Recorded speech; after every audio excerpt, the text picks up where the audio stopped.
কোরবানি আল্লাহ তাআলা আদম আলাইহিস সালাম থেকে নিয়ে এই পর্যন্ত এবং এখন থেকে নিয়ে কিয়ামত পর্যন্তের জন্য আল্লাহ তাআলা কোরবানি চালু করেছেন।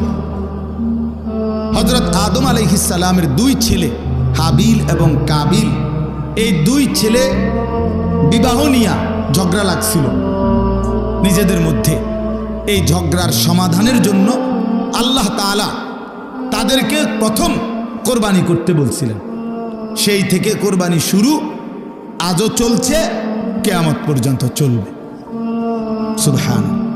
সর্বযুগে, কথা খেয়াল করেন, আমি কমাইয়া কইতেছি, সর্বযুগে এক নাম্বার মনে রাখতে হবে, কোরবানি সর্বযুগেই কবুল হবে তার নিজের মধ্যে তাকওয়া থাকবে যার।